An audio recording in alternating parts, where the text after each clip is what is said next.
Hey everybody, so I put in a really good amount of time now into Secrets of the Obscure. Not like too much, I haven't done everything, right? So this is why I put mostly full thoughts in the title. I've done most of the shit now in the expansion.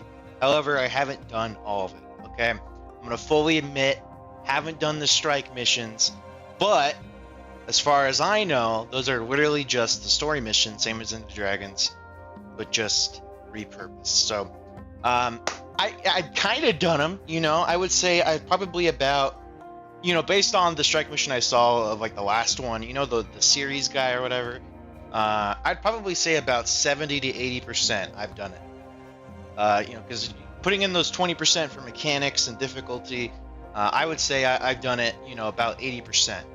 So yeah, just give me like 80% on that, maybe 70, 60 maybe, and you'll be fine. But I want to talk about the pros and cons of this expansion. All right, so I was very, very, very skeptical and cautious going into this, and I'm gonna be fully real. It did surpass my expectations. However, my expectations are pretty fucking low, given that we're moving to this yearly expansion model. And if this is what we can expect going forward, and they're not going to downgrade things, which is actually what I fear, but if this is what we can expect, I think it's going to be okay. All right. However, I think I'm not going to love the game as much because there's not going to be, we'll talk about it. Okay. I'm about to go full on rant mode for a second. Yeah, so let's talk about the pros of this expansion. So I guess the first one, I didn't even list it here, but the price is really good. It's like $25. For what you get here, $25, really solid price tag for all this shit. People are literally out here spending $70 on what could have been most of it, at least the multiplayer, a patch to Modern Warfare 2, Modern Warfare 3. People are $70, all right? And you're telling me you could get $70 for that trash or spend $25 for this, and it's a damn good deal, man. ArenaNet's always had pretty fair prices as far as their expansions go. As far as I know, the Heart of Thorns launched at like 50, which back in like 2014, 2015, that was a lot. But yet again, it's not, a sub-based game. It's the same amount of like WoW charges, so it's like, what the fuck ever. I'm not sure if WoW charged that much back then, though. I have no idea. Yeah, but the price is solid, man. You get a lot here for $25. Pretty fucking awesome. And a good amount of content, so yeah. Map verticality. I really enjoy the verticality of the maps. It makes them look gorgeous. It feels amazing, taking full advantage of the sky scale. However, I will say I don't want this to be a consistent thing going forward, as this essentially renders every mount besides the sky scale useless. So when you're in the new maps, you're going to be using the sky scale literally the entire time, even if you don't have it. I think they just give it to you in the zone, so you're going to be using it all the time. And obviously, I don't want that going forward because we have so many other mounts in the game that I like using. I don't just like using the sky scale. I actually prefer being on the ground a lot of the time, honestly, because you get to see the better. The scenery just looks better on the ground than it does above, in my opinion, in these kind of games. So. But yeah, the verticality, like I said, for now is great. I do love it. All right, I know I'm sounding a little negative here. I do love it, but I don't want it to be a consistent thing. All right, something they do every now and then as a way to shake things up. But I don't want every map from here on out making all the mounts useless and just the sky scale good. But like I said, I do enjoy it. Okay, that sounded a little weird there. The next thing is the Wizard Vault. I think the Wizard Vault is a really good fucking system. I'm still, a little sad that I'm not getting these daily login rewards anymore, but I think overall, the Wizard Vault has done a lot for the game. In terms of just for me wanting to log in every day and do the dailies and, the weeklies, and it's not like they take very long. They're very fucking quick, and a lot of the times if I'm literally logging on just for those, I'm out in maybe like 5 minutes. If it's the weeklies, it's going to be, it depends on how many weeklies I want to do in that day, because I usually don't do all the weeklies in one day. I try and spread them out. So yeah, but it feels great. It's extremely rewarding. I talked about this in another video, my full thoughts on the Wizard Vault. I did a dedicated video to this. It's extremely rewarding, great burst gold potential, and that's a lot of the gold making items that are, you see the YouTubers clickbaiting about are like limited, However, even with the unlimited items, very, very, still solid amounts of gold you're getting from them. So, yeah, and I think I spent damn near 1,000 Astral Acclaim and got like 35 gold or 40 gold or some shit. Almost bag of gold things because I've bought and everything at this point. All the limited stuff that you can make gold off of. So yeah, not fucking bad at all, honestly. And there's tons of other shit you could buy. And like I said, they're very generous with the Astral Acclaim. It's unbelievable. And it's not like there's any FOMO here either. So if you take a few months off the game, you can come back and you can get the old shit later on in the Legacy tab, which is really cool. I definitely dig that. Next thing here, and this is definitely more so for some classes and other classes, is the weapon. The weapon master, but let's say the weapon vault, the weapon master system, and that is essentially allowing you to take any elite spec weapon, what was previously, locked to that elite spec, like Greatsword on the Reaper, and I could take that on the Scourge and the Harbinger and even Core Necro. I didn't actually know that you could use this while leveling. I thought Weapon Master was only a level 80 thing, but once you unlock the the Weapon Master, in the very beginning of the Secrets of the Obscure campaign, I can go and level a Necromancer or whatever, and I could use the Greatsword right off the bat. Level 2, once you get down to the tutorial, I could use the Greatsword right off the bat, and it feels really awesome to do that. It's really freshened up my leveling, my weekly leveling shit that I do sometimes. For getting to level 10 and doing the story and getting the Black Lion key, so it's really freshened that up because I'm able to use weapons that I haven't really used before on such a low level character. It just feels awesome.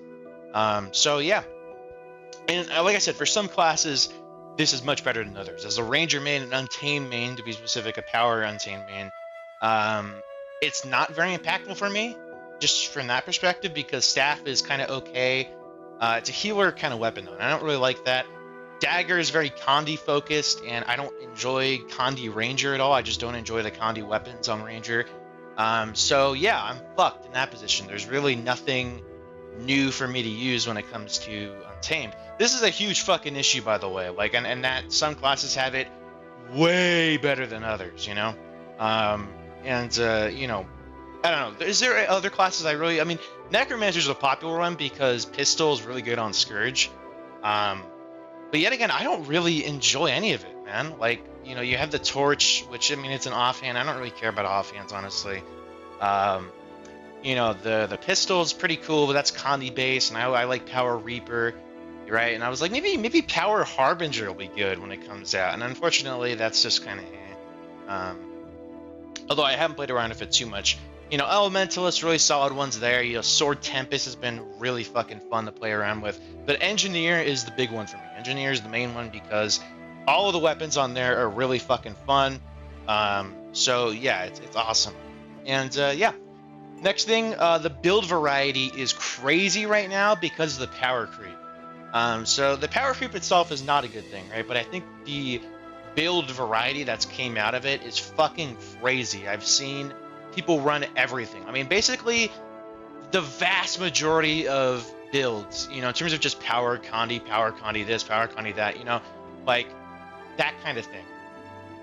The vast majority of them you can use and you won't get shitted on for doing it, and that wasn't typically a problem anyway, but it's crazy, It's fucking insane seeing it. Like, everybody's using everything. There are, like, a couple of things. Like I said, Power Harbinger is a little eh.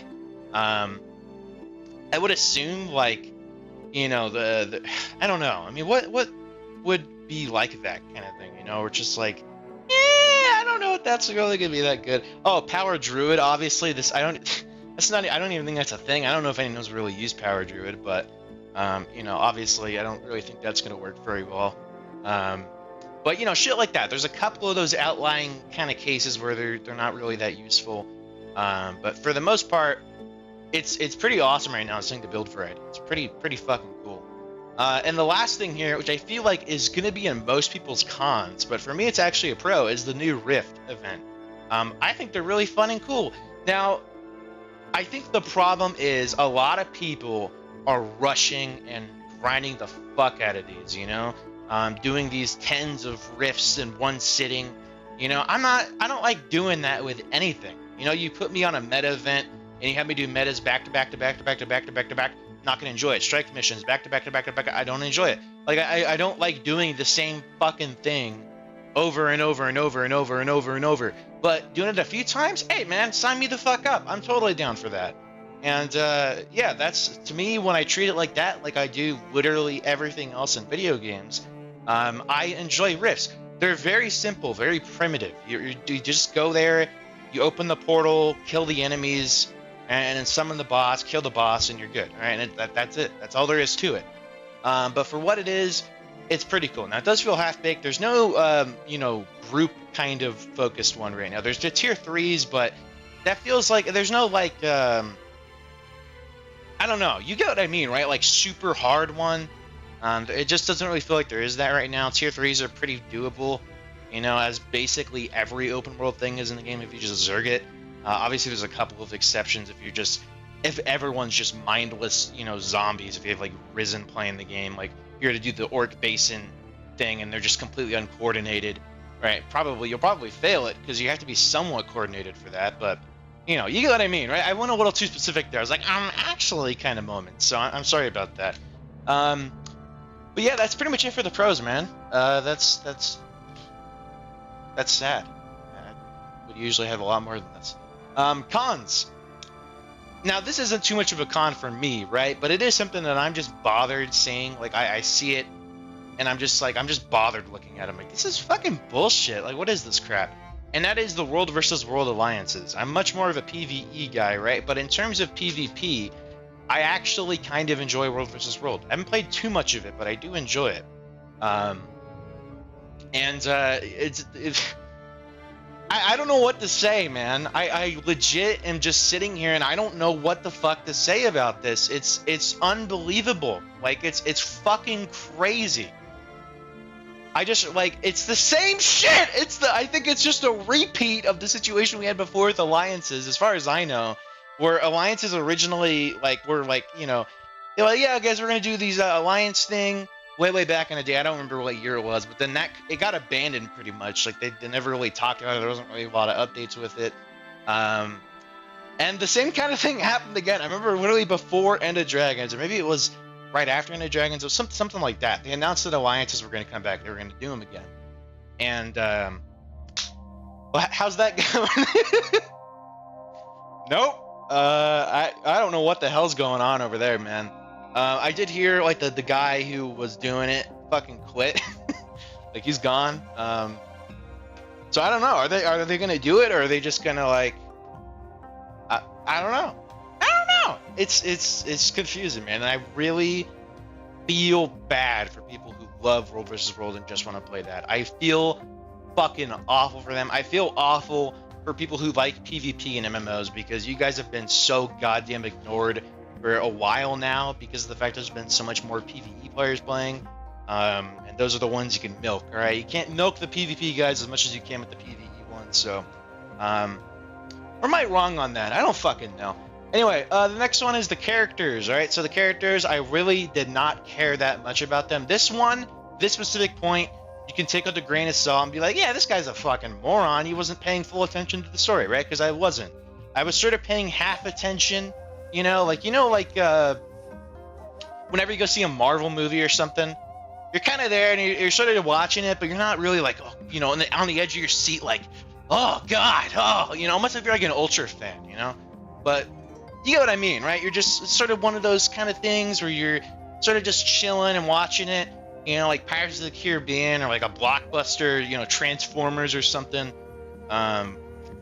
That's kind of how I was treating this, and the characters were so boring, man. I didn't fucking care about anyone. The only ones that I gave even somewhat of a fuck about was that, like, script dude, and then the deaf dude, or the blind dude, or I don't know what he is, actually. The Gladium guy. I don't know what he is on it. Is he? I didn't ever really pay full attention to him. I just knew he didn't really talk. And that was kind of his thing. I was like, oh, that guy's cool. Yeah, I like him because he doesn't say anything. And to me, that's a lot better than having a character who's annoying as shit. So I appreciated that. I appreciated the fact that they didn't give us a character that whenever I looked at, I wanted to punch my fucking monitor, you know. And I like when they just give us a character that doesn't say anything over that. Really, what they should have done with Nimbus in Destiny 2, honestly, they really should have made it so they just never spoke at all, you know. Or there was a shut your bitch ass up setting in the audio settings. That would have been cool. Yeah. No gameplay changing sandbox content. All right, this is the big one. All right, and I don't think this is a sustainable thing because of the fact that you've set the precedent of elite specs being a thing and all these different expansions. Right, and that's one thing that made these expansions so good is that you could have a bottom of the barrel dog shit fucking awful. You guys know dog water apparently means dog cum. I found that out the other day. I was in an Instagram reel thing.